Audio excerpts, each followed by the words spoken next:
Good morning everyone, सुप्रभात। कैसे हैं आप सभी? स्वागत है आप सभी का स्टडी पॉइंट अंश चैनल पर। और आज मैं आप सभी के लिए लेकर आई हूँ हिंदी ग्रामर समास, और साथ ही में हम पढ़ेंगे समास के भेद। तो आज हम हमारी वीडियो में क्या अध्ययन करने वाले हैं? समास और समास के भेदों का अध्ययन करने वाले हैं। तो चलिए शुरुआत करते हैं। क्या होते हैं समास? परस्पर संबंध रखने वाले दो या दो से अधिक पदों के मेल को समास कहते हैं। ठीक है, परस्पर संबंध रखने वाले दो या दो से अधिक शब्दों को, ठीक है, आप पदों को शब्दों भी कह सकते हैं। पदों के मेल को, मेल मतलब क्या होता है? जोड़ना, ठीक है, उसे हम समास कहते हैं। और समास शब्द का क्या मीनिंग होता है? समास शब्द का मीनिंग होता है संक्षिप्तीकरण। ठीक है, संक्षिप्त, किसी भी चीज़ का छोटा रूप। ठीक है, तो जैसे कि यहाँ पर दिया हुआ है तीन नेत्र। ठीक है, तीन एक अलग शब्द है, नेत्र एक अलग शब्द है, और इन दो शब्दों को मिलाकर बनाया गया है एक शब्द त्रिनेत्र। ऐसे ही जेब एक अलग शब्द है, घड़ी एक अलग शब्द है, लेकिन दोनों को मिलाकर बनाया गया है क्या? जेब घड़ी, है ना।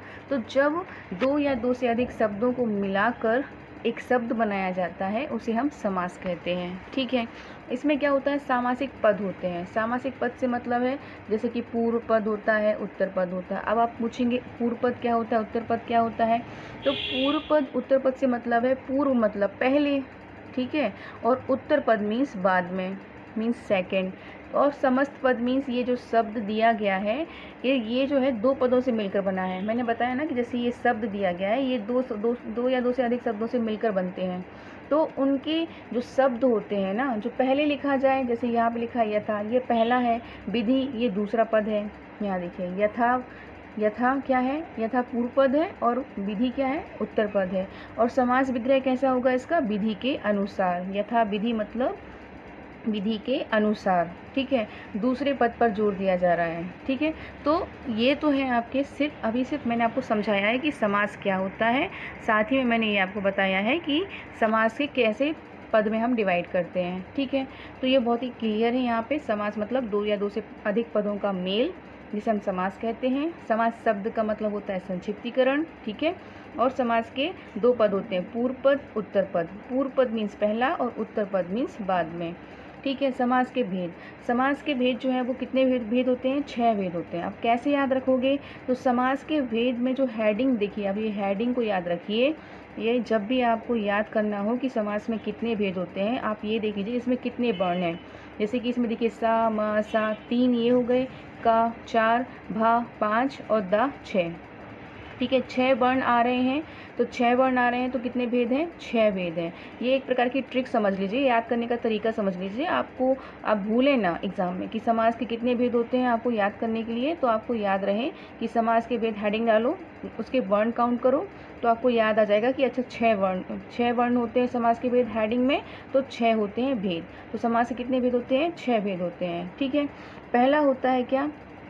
तत्पुरुष समास। दूसरा कर्मधारय, द्विगु समास, बहुब्रीहि समास, द्वंद्व समास, अव्ययी भाव समास। इन सभी को हम डिटेल से समझते हैं। पहला है हमारा तत्पुरुष समास। तत्पुरुष समास क्या होता है? तत्पुरुष समास मतलब जिस समास में उत्तर पद मतलब मैंने अभी आपको बताया, मतलब दूसरा पद प्रधान हो, मतलब मेन हो, उसको ही ज़्यादा महत्व दिया जाए, उसे तत्पुरुष समास के नाम से जाना जाता है। ठीक है, और तत्पुरुष समास की जो पहचान होती है वो क्या होती है कि समास विग्रह करते समय जब हम इसका विग्रह करते हैं तब परसर्ग चिन्ह आते हैं। परसर्ग चिन्ह क्या होते हैं? परसर्ग चिन्ह क्या होते हैं? परसर्ग चिन्ह ये होते हैं जो आपको यहाँ पर दिए गए हैं। ये क्या है? आपके चिन्ह हैं। ठीक है, को, के, द्वारा, के लिए, से, का, की, के, में। ठीक है, जब आप तत्पुरुष समास का विग्रह करेंगे, उसको आप एक्सप्लेन करके जब लिखेंगे तो बीच में आपको इन शब्दों का इस्तेमाल करना ही पड़ेगा, अपने आप ही जुबान पर आएगा कि इस तरह से इसका विग्रह होगा। तो जहाँ पर के द्वारा, के लिए, से, का, की, के, में ये चिन्ह आते हैं वाक्यों के बीच में, और जोर दिया जाता है वाक्य के दूसरे पद पर, उत्तर पद पर। ठीक है, वहाँ क्या होता है? तत्पुरुष समास होता है। जैसे कि पहला उदाहरण देखिए, ग्रंथकार।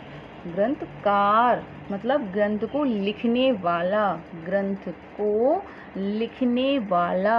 ठीक है, तो देखिए किस चीज़ पर जोर ज़्यादा जा रहा है? हमारा दूसरे पद पर जोर ज़्यादा जा रहा है। ठीक है, साथ में इसमें विभक्ति भी है, परसर्ग भी है, को, है ना। गगन चुंबी, गगन को चूमने वाला, है ना, चूमने वाला। तो आपको ये याद रखना है कि तत्पुरुष समास की पहचान क्या होती है। ये जो चिन्ह यहाँ पे दिए गए हैं, मैंने अंडरलाइन किया रेड लाइन से, आप देख लीजिए। साथ में आपको ये भी याद रखना है कि जो दूसरा पद होता है ना, उस पर जोर दिया जाता है, थोड़ा उस पर बल दिया जाता है, ठीक है, उसे हम कहते हैं तत्पुरुष समास। अकाल पीड़ित, अकाल से पीड़ित, ठीक है। धनहीन, धन से हीन। डाक गाड़ी, डाक के लिए गाड़ी। तो आप नोटिस कीजिए यहाँ पर सभी में कोई ना कोई चिन्ह आया है, परसर्ग चिन्ह आया है। कारक के जो चिन्ह होते हैं ना, परसर्ग कारक के चिन्ह होते हैं, वो सभी तत्पुरुष समास में उपयोग किए जाते हैं, ठीक है। राजपुत्री, राजा की पुत्री। दानवीर, दान में वीर। आप बीती, आप पर बीती। तो ये सभी क्या हैं, आपके परसर्ग चिन्ह हैं, ठीक है। इन चिन्हों का जिन वाक्यों को या जिन शब्दों को एक्सप्लेन करने में इस्तेमाल हो, ठीक है, और दूसरे शब्द पर जोर दिया जाए। ये पहला पद है ग्रंथ और ये दूसरा पद है लिखने वाला, ठीक है। तो ये सभी आपके क्या होंगे, ये आपके होंगे तत्पुरुष समास, ठीक है। आई होप आपको क्लियर हो गया हो तत्पुरुष समास। नेक्स्ट है आपका कर्मधारय समास। कर्मधारय समास में क्या, कर्म पे जोर दिया जाता है, आप जो कर रहे हैं उस पर जोर दिया जाता है। कर्मधारय समास में भी क्या होता है, दूसरा पद प्रधान होता है। उत्तर पद मतलब दूसरा, उत्तर पद मतलब दूसरा, सेकंड नंबर का जो शब्द होता है वो, ठीक है, उसको ही जोर, इसमें भी उस पर ही जोर दिया जाता है। लेकिन इसकी पहचान ये है कि शब्दों में तुलना होती है। क्या होती है, तुलना होती है। आपने तत्पुरुष समास में क्या पढ़ा, तुलना नहीं है, वहाँ पे आपके परसर्ग चिन्ह है, ठीक है, और दूसरे पद पे जोर दिया जा रहा है। लेकिन कर्मधारय में क्या है, कर्मधारय में ये है कि आप जो भी पढ़ेंगे तो आपको समझ में आएगा कि वाक्यों में तुलना हो रही है, शब्दों में तुलना हो रही है। जैसे कि यहाँ पर दिया है पीताम्बर, ठीक है, पीताम्बर, पीला है जो अंबर, ठीक है, पीला है जो अंबर। तो यहाँ पर देखिए अंबर मतलब वस्त्र, अंबर मतलब वस्त्र, ठीक है। तो वस्त्र कैसा है, पीला है, वस्त्र कैसा है, पीला है। तो इन दो शब्दों को आप ध्यान से देखिए, इसमें कंपैरिजन हो रहा है कि वस्त्र कैसा है, पीला है, तो पीला है जो अंबर, ठीक है, पीताम्बर। तो ऐसे शब्द जहाँ कंपैरिजन हो, जहाँ पे तुलना हो शब्दों की आपस में, वहाँ पे क्या होता है, कर्मधारय समास होता है। जैसे ये देखिए यहाँ पे दिया है नीलकंठ, नीला है जो कंठ, नीला है जो कंठ। इसकी एक और पहचान होती है, ये है जो और ये के या है जो शब्द अधिकतर प्रयोग होता है। ये है जो शब्द है ना, ये अधिकतर प्रयोग होता है, आपको ये याद रखना है, ठीक है। तो आपको समझ में आया कर्मधारय समास क्या होता है। कर्मधारय समास में भी दूसरे पद पर जोर दिया जाता है, साथ ही में शब्दों की तुलना होती है, और है जो और ये इस टाइप के शब्दों का अधिक उसमें उपयोग होता है, ठीक है। और कंपेयर किस में होता है, दो शब्दों में होता है कि पीला है जो अंबर, ठीक है, पीला अंबर, अंबर से मतलब वस्त्र। नीला है जो कंठ, कंठ, ठीक है, गले का जो आपका यहाँ पे दिया रहता है सामने, उसे कंठ कहते हैं। चंद्रमुख, चंद्रमा के समान मुख। अब देखिए मुख की कल्पना की जा रही है कि मुख जो है वो कैसा है, चंद्रमा के समान है, ठीक है, मुख जो है वो कैसा है, चंद्रमा के समान है। तो यहाँ देखिए ये सब इन शब्दों को याद रखना है कि बीच में इस तरह के शब्द आते हैं, तुलना होती है। आपको बस याद रखना है कि कर्मधारय समास में क्या होता है, तुलना होती है, तुलना होती है, ठीक है, ये आपको नहीं भूलना है, ठीक है। नेक्स्ट है हमारा द्विगु समास। द्विगु समास बहुत ही आसान समास होता है, क्योंकि इसकी पहचान बहुत ही आसान है। आप कहीं भी कोई भी शब्द लिखा आप पहचान जाएंगे कि ये द्विगु समास है। कैसे कि द्विगु समास में क्या होता है कि पहला पद जो होता है वो संख्यावाची होता है। यह समास समूहवाची भी होता है, ठीक है, संख्यावाची तो होता ही होता है, साथ में क्या होता है ना, इसमें ग्रुप का बोध होता है। आप कोई सा भी शब्द पढ़ोगे ना द्विगु समास का, तो आपको पढ़कर समझ में आएगा कि किसी ग्रुप की बात हो रही है। जैसे कि यहाँ पर देखिए ये लिखा हुआ है 700, मतलब 700 का समूह, 700 मतलब 700, ठीक है, ये 100 मतलब ये वाला 700, ठीक है। तो 700 का समूह सतसई, ठीक है, 700 का समूह क्या कहलाएगा, सतसई कहलाएगा। और देखिए यहाँ पर नोटिस कीजिए आप, यहाँ पे ये समूह समूह समूह, सब में समूह शब्द आएगा। तो द्विगु समास की पहचान क्या होती है कि पहला पद संख्यावाची होता है, ये देखिए इसका पहला पद संख्यावाची होता है, और बाद में समूह समूह समूह शब्द जरूर आता है, ठीक है। तो द्विगु समास तो बहुत ही आसान है। त्रिफला, त्रिफला मतलब क्या होता है, 3 फलों का समूह, पंचवटी, 5 बटों का समूह, है ना आसान, बहुत आसान है। द्विगु समास जो है वो सबसे सरल समास है। नेक्स्ट जो है वो है हमारा बहुब्रीहि समास। ठीक है, बहुब्रीहि समास में क्या होता है कि जिस समास के समस्त पदों में कोई भी पद प्रधान ना हो। ठीक है, अभी तक हम पढ़ रहे थे ना, पूर्व पद, उत्तर पद, मतलब पहला पद, दूसरा पद, कोई प्रधान नहीं है। ठीक है, हमने पढ़ा कि तत्पुरुष में जो दूसरा पद होता है प्रधान होता है। कर्मधारय में भी पढ़ा कि दूसरा पद जो होता है प्रधान होता है। लेकिन बहुब्रीहि में कोई पद प्रधान नहीं होता है। बहुब्रीहि में क्या होता है, अन्य पद प्रधान होता है।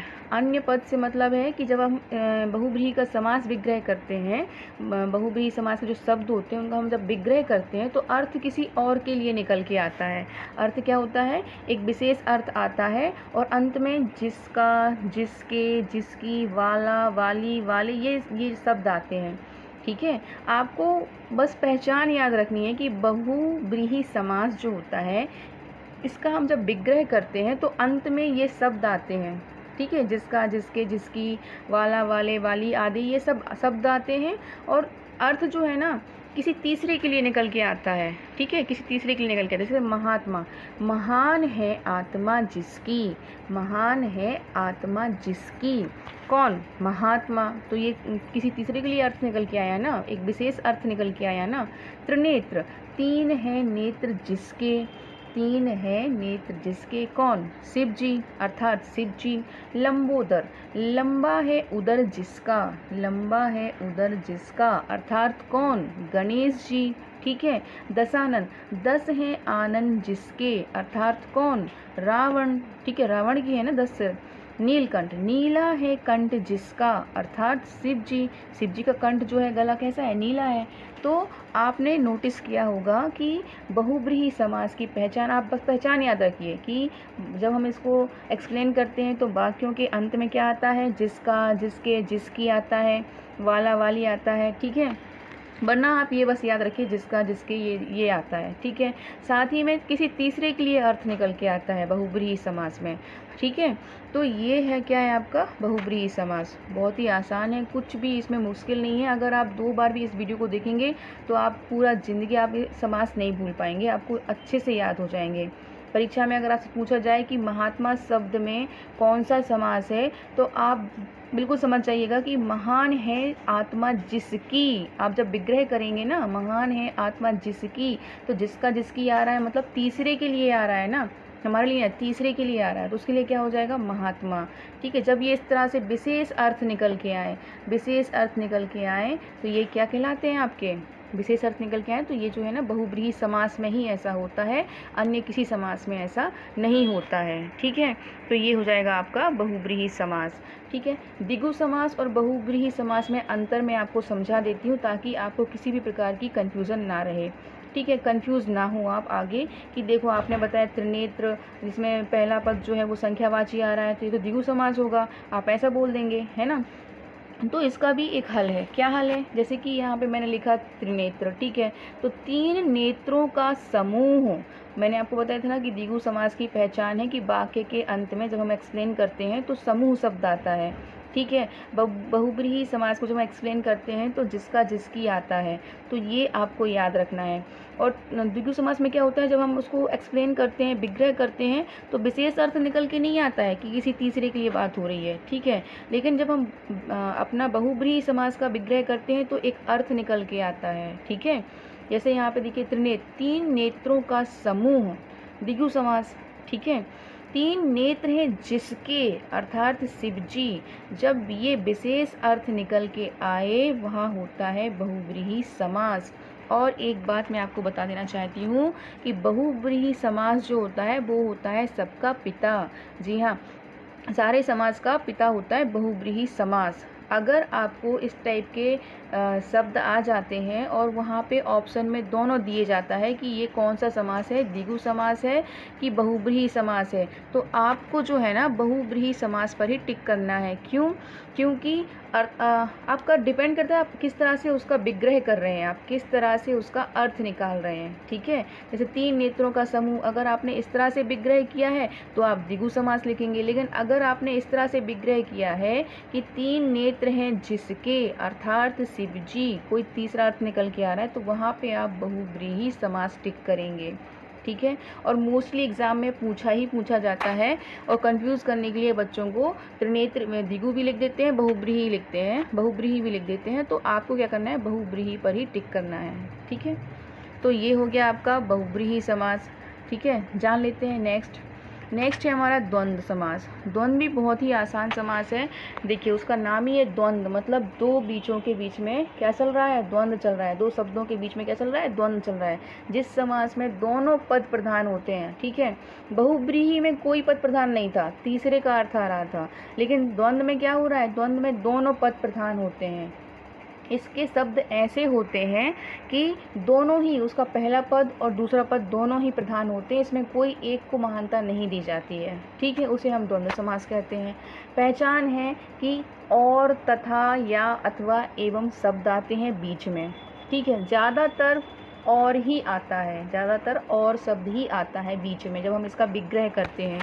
और जो द्वंद्व समास के जो शब्द होते हैं ना, वो मोस्टली विलोम शब्द ही होते हैं। विलोम तो पढ़े हैं ना अपने, अपोजिट है ना, अपोजिट शब्द ही होते हैं। जैसे कि माता पिता, तो माता और पिता, ठीक है। आज कल, आज और कल, ठीक है। राधा कृष्ण, राधा और कृष्ण। हानि लाभ, हानि और लाभ। आपने नोटिस किया सभी में और शब्द आया है, और, ठीक है ना। तो द्वंद्व समास जो है वो सबसे द्विगु से भी आसान है।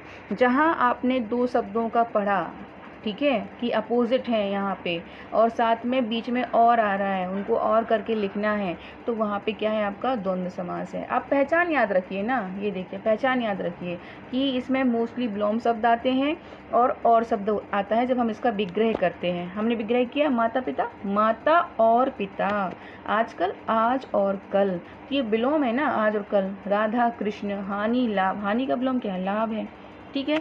तो आपको जो है, आप द्वंद्व समास में क्या याद रखना है आपको, कि विलोम शब्द आते हैं, साथ में और शब्द का उपयोग अधिकतर होता है, ठीक है।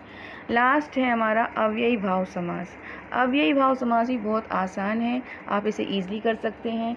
अव्ययी भाव समास का शाब्दिक अर्थ होता है अव्यय हो जाना, ठीक है। व्यय तो समझते हैं किसी प्रकार का कमी हो जानी है, कमी हो जाता है मतलब, और अव्यय मतलब किसी चीज़ में वो मिल जाता है, ठीक है। जैसे कि जिस समास में पहला, आपने उपसर्ग पढ़े हैं क्या, उपसर्ग अगर आपने पढ़े हैं तो आपने नोटिस किया होगा कि उपसर्ग में क्या होता है कि पहला शब्द होता है ना, जो शब्द का जो पहला वर्ण होता है, वहाँ मूल शब्द में पहला कोई दूसरा शब्द जुड़ के वहाँ पे क्या हो जाता है, वाक्य का शब्द का अर्थ बदल देता है। जैसे कि मैं आगे आपको समझाती हूँ, पहले ये पढ़ लेते हैं कि अव्ययी भाव समास का शाब्दिक अर्थ है अव्यय हो जाना, ठीक है।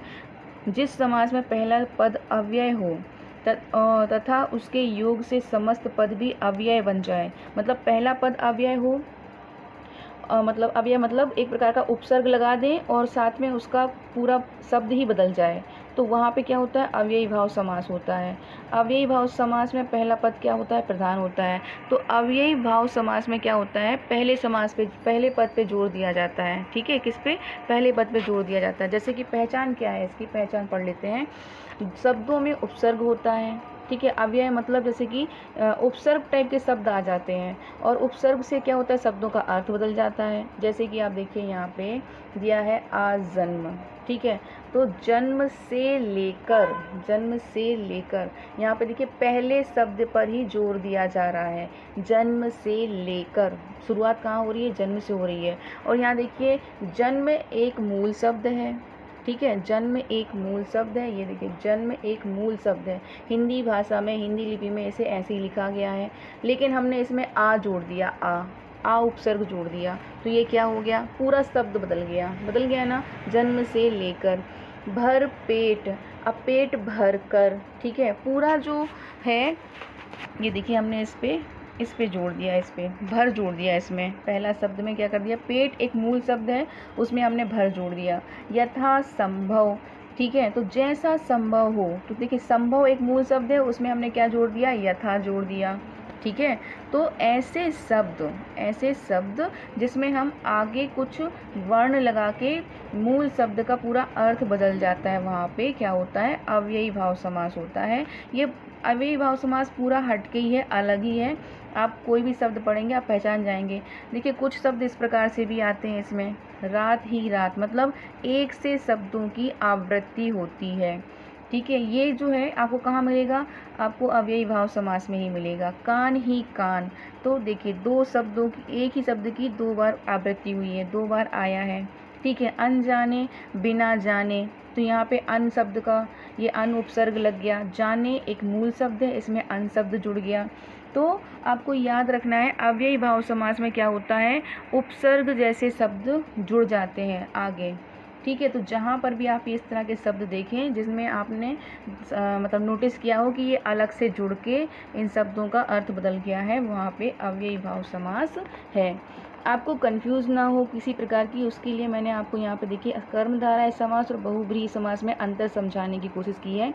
कि देखिए क्या होता है ना कि अक्सर पीताम्बर जैसे लिखा है, तो आप बोलेंगे अरे ये तो बहुब्रीहि समास है। नहीं, ऐसा नहीं है। जैसे पीला, आप डिपेंड करता है कि आप किस तरह से उसका विग्रह करते हैं। अगर आप विग्रह करते हैं तुलना करके कि पीला है जो अंबर, मतलब वस्त्र पीला है, आपने कंपेयर किया कि वस्त्र किस कलर का है, पीले कलर का है। ठीक है, तुलना की, अगर इस तरह से आपने विग्रह किया तो वहाँ पे आप क्या लिखेंगे, कर्मधारय समास लिखेंगे कि ये कर्मधारय है। लेकिन अगर आपने इस तरह से विग्रह किया कि पीला है अंबर जिसका, अर्थात श्री कृष्ण, ठीक है, एक विशेष अर्थ निकल के आए, किसी तीसरे के लिए अर्थ निकल के आए, वहाँ पे आपका क्या होगा, बहुब्रीहि समास होगा। क्या होगा, बहुब्रीहि समास होगा। जैसे आपने लिखा नीलकंठ, तो नीला है जो कंठ, सिर्फ कंपेयर अगर कर दिया, तुलना अगर कर दी, नीलकंठ नीला है जो कंठ, कंपेयर कर दिया, ठीक है, और तीसरा अर्थ नहीं निकाला आपने, तो वहाँ पे आप लिखेंगे कर्मधारय समास। लेकिन अगर आपने इस तरह से लिखा, जिसका जिसकी शब्द का इस्तेमाल किया और एक विशेष अर्थ निकल के आया, नीला है कंठ जिसका, अर्थात शिव जी, तो जहाँ ये इस तरह के विशेष अर्थ निकल के आए वहाँ बहुब्रीहि समास ही होता है। और आपको ये मोस्टली ध्यान रखना है कि चाहे वो द्विगु समास, कोई भी शब्द दे दें वहाँ पे, कोई भी शब्द दे दें, लेकिन ये कोई भी शब्द दे दें, किसी भी प्रकार का शब्द दे दें, लेकिन वहाँ पे अगर बहुब्रीहि कर्मधारय और द्विगु लिखा है, ठीक है, तो आपको विग्रह इस तरह का ही करना है और आपको बहुब्रीहि समास पे टिक करना है, क्योंकि बहुब्रीहि समास को ही प्रायता दी जाती है, बहुब्रीहि समास को ही प्रायता दी जाती है। बहुब्रीहि समास पर आपको टिक करना है। अगर त्रिफला लिखा हो तो भी, नीलकंठ लिखा है तो भी, ठीक है। तीन फलों का समूह, तो सॉरी द्विगु समास होगा, तीन फलों का समूह मतलब द्विगु समास होगा। लेकिन अगर लिखा है कि नीला है कंठ, अगर आपने ऐसा लिखा नीला है कंठ, तो वहाँ पे होगा आपका कर्मधारय। तुलना कर रहे हो ना कि नीला कंठ है, तुलना कर रहे हैं आप, तो तुलना कर रहे हैं तो कर्मधारय। लेकिन अगर आपने विशेष अर्थ निकाल के वहाँ पे विग्रह किया, आपने एग्जाम में अगर इस तरह से लिखा सेंटेंस, तो आप क्या लिखेंगे, बहुब्रीहि समास। क्या लिखेंगे, बहुब्रीहि समास। तो आई होप आपको समास और समास के भेद समझ में आए हो। अगर थोड़ा सा भी कन्फ्यूज़न है, आप फिर से इसको रिपीट कर सकते हैं वीडियो को, आपको होपली पूरा समझ में आएगा। ठीक है, पहचान को आप याद रखिए, जो भी मैंने आपको पहचान बताई उसको याद रखिए, आप पूरा अच्छे से समझ पाएंगे और एग्ज़ाम में ईजिली कर पाएंगे। सो जो भी डाउट है आप कमेंट बॉक्स में भी लिख सकते हैं। और आपको मेरी वीडियो अगर पसंद आई है तो इसे लाइक, शेयर और सब्सक्राइब भी कर सकते हैं। तो आज के लिए बस इतना ही। Thank you so much, bye.